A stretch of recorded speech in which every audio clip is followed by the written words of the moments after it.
Ada Twist, Scientist, written by Andrea Beatty, illustrated by David Roberts. Ada Marie, said not a word till the day she turned 3. She bounced in her crib and looked all around, observing the world but not making a sound. She learned how to climb and made her big break, with a trail of chaos left in her wake. She ran through the day, chasing each sound and sight, and didn't slow down till she conked out at night. Her parents were frazzled, but tried not to freak, as Ada grew bigger and still did not speak. Clearly, young Ada, with lots in her head, would have something to say when it ought to be said. That's just what happened when Ada turned 3. She threw to the house on a fact-finding spree and climbed up the clock just as high as she could. Her parents yelled, "Stop!" as all good parents would. Ada's chin quivered, but she did not cry. She took a deep breath and she simply asked, "Why?" Why does it tick and why does it talk? Why don't we call it granddaughter clock? Why are there pointy things stuck to a rose? Why are there hairs up inside your nose? She started with why, and then what, how, and when. By bedtime, she came back to why once again. She drifted to sleep as her dazed parents smiled at the curious thoughts of their curious child who wanted to know what the world was about. They kissed her and whispered, "You'll figure it out." Her parents kept up with their high-flying kid, whose questions and chaos both grew as she did. Why? What? How? When? Why? What does it do? What is it for? Would it be the same? What if? Why? Would it be? When will it be? When? What? How can I find out? Why does it? How? How does it? Can I? Why? Even Miss Greer found her hands were quite full when young Ada's chaos wreaked havoc at school. But this much was clear about Miss Ada Twist. She had all the traits of a great scientist.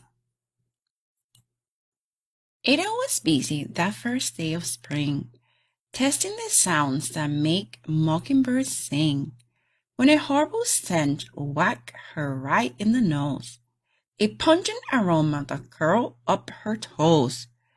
"Zoe," said Ada, which got her thinking, what is the source of that terrible stinking? How does a nose know there's something to smell? And does it still stink if there's no nose to tell? She rattled off questions and tapped on her chin. She started at the start, where she ought to begin. A mystery, a riddle, a puzzle, a quest. This was a moment that Ada loved best. Ada did research to learn all she could of smelling and smells, both the stinky and good. One hypothesis Ada thought could be true. The terrible stink came from Dad's cabbage stew. She tested and tested, but soon Ada knew. It was time to come up with a hypothesis too. Then Zoe, the stinky struck again. Just like that. Hypothesis 2. It's caused by a cat. The cat couldn't make such a stink on its own. It needed perfume and some fancy cologne. So young Ada tested. The test was a flop. She started again, but her parents yelled, "Stop!" Ada Marie, to the thinking chair. Now, by the time we count 3. Enough, said her mother. That's it, said her dad. Her parents were frustrated, frazzled, and mad. Why? Ada questioned. Her mother said, no. What? Ada queried. Her father said, go. You have ruined our supper. You made the cat stink. Enough with your questions. Now sit there and think. She looked at her parents. Her heart turned to goo. Poor Ada Twist didn't know what to do. She sat all alone by herself in the hall, and Ada once more could say nothing at all. And so Ada sat, and she sat, and she sat, and she thought about science and Sue and the cat, and how her experiments made such a big mess. Does it have to be so? Is that part of success? Are messes a problem? And while she was thinking, what was the source of that terrible thinking? Ada Marie did what scientists do. She asked a small question, and then she asked 2. And each of those led her to 3 questions more. And some of those questions resulted in 4. As Ada got thinking, she really dug in. She scribbled her questions and tapped on her chin. She started at why, and then what, how, and when. At the end of the hall, she reached why once again. Her parents calmed down, and they came back to talk. They looked at the hallway and just had to gawk. No patch of bare paint could be seen on the wall. The thinking chair now was the great thinking hall. They watched their young daughter inside as they did. What would they do with this curious kid who wanted to know what the world was about? They smiled and whispered, "We'll figure it out." And that's what they did, because that's what you do when your kid has a passion and heart that is true. They remade their world.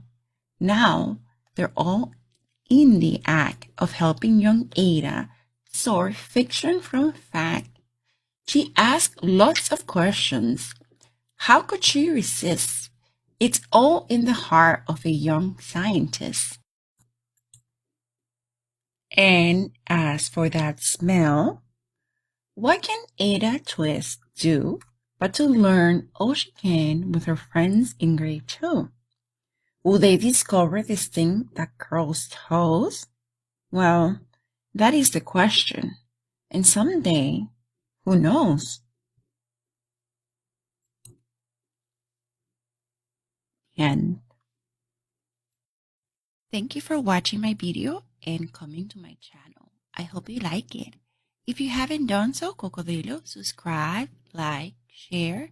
If you want to, you could leave Miss Cruz a comment. Hasta luego, cocodrilos. Hasta luego.